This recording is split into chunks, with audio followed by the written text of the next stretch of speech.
दोस्तों नमस्कार, बुद्धिजीवी विचार में आपका स्वागत है। दोस्तों आज की इस कथा में बताऊंगा कि कौन से लोगों के मरने के बाद उसे भूत प्रेत की योनि में जन्म की प्राप्ति होती है। दोस्तों आइए जानते हैं विस्तार से। दोस्तों आपसे बता दे, आत्मा के 3 स्वरूप माने गए हैं: जीवात्मा, प्रेतात्मा और सूक्ष्मात्मा। जो भौतिक शरीर में वास करती है उसे जीवात्मा कहते हैं। जब इस जीवात्मा का वासना और कामनामय शरीर में निवास होता है तब उसे प्रेतात्मा कहते हैं। यह आत्मा जब सूक्ष्मतम शरीर में प्रवेश करता है उसे सूक्ष्मात्मा कहते हैं। भूत प्रेतों की गति एवं शक्ति अपार होती है।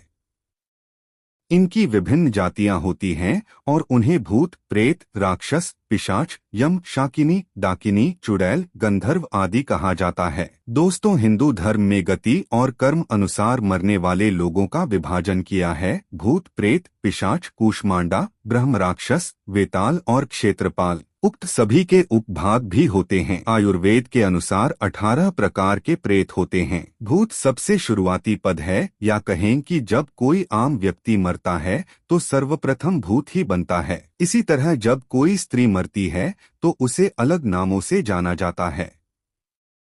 माना गया है कि प्रसूता स्त्री या नवयुवती मरती है तो चुड़ैल बन जाती है, और जब कोई कुंवारी कन्या मरती है तो उसे देवी कहते हैं। जो स्त्री बुरे कर्मों वाली है उसे डायन या डाकिनी करते हैं। इन सभी की उत्पत्ति अपने पापों, व्याभिचार से, अकाल मृत्यु से या श्राद्ध न होने से होती है। दोस्तों पशु योनि, पक्षी योनि, मनुष्य योनि में जीवन यापन करने वाली आत्माएं मरने के बाद अदृश्य भूत प्रेत योनि में चले जाते हैं। आत्मा के प्रत्येक जन्म द्वारा प्राप्त जीव रूप को योनि कहते हैं। ऐसी 84 लाख योनियां हैं जिसमें कीट पतंगे, पशु पक्षी, वृक्ष और मानव आदि सभी शामिल हैं। प्रेत्योनि में जाने वाले लोग अदृश्य और बलवान हो जाते हैं, लेकिन सभी मरने वाले इसी योनि में नहीं जाते, और सभी मरने वाले अदृश्य तो होते हैं लेकिन बलवान नहीं होते। यह आत्मा के कर्म और गति पर निर्भर करता है। बहुत से भूत या प्रेत योनि में न जाकर पुनः गर्भधारण कर मानव बन जाते हैं। पितृपक्ष में हिंदू अपने पितरों का तर्पण करते हैं। इससे सिद्ध होता है कि पितरों का अस्तित्व आत्मा अथवा भूत प्रेत के रूप में होता है। गरुड़ पुराण में भूत प्रेतों के विषय में विस्तृत वर्णन मिलता है। श्रीमद् भागवत पुराण में भी धुंधकारी के प्रेत बन जाने का वर्णन आता है। वेदों के अनुसार जो व्यक्ति भूखा,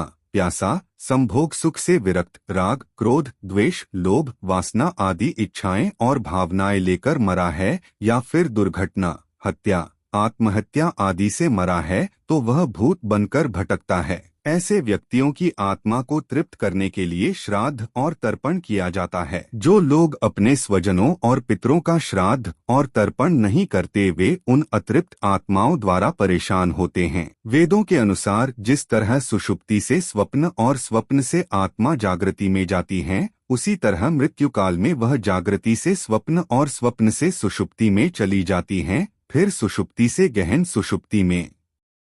यह चक्र चलता रहता है। ज्यादा शोर, उजाला और मंत्र उच्चारण से यह दूर रहते हैं, इसीलिए इन्हें कृष्ण पक्ष ज्यादा पसंद है, और 13, 14 तथा अमावस्या को यह मजबूत स्थिति में रहकर सक्रिय रहते हैं। भूत प्रेत प्रायः उन स्थानों में दृष्टिगत होते हैं जिन स्थानों से मृतक का अपने जीवन काल में संबंध रहा है, या जो एकांत में स्थित है। बहुत दिनों से खाली पड़े घर या बंगले में भी भूतों का वास हो जाता है।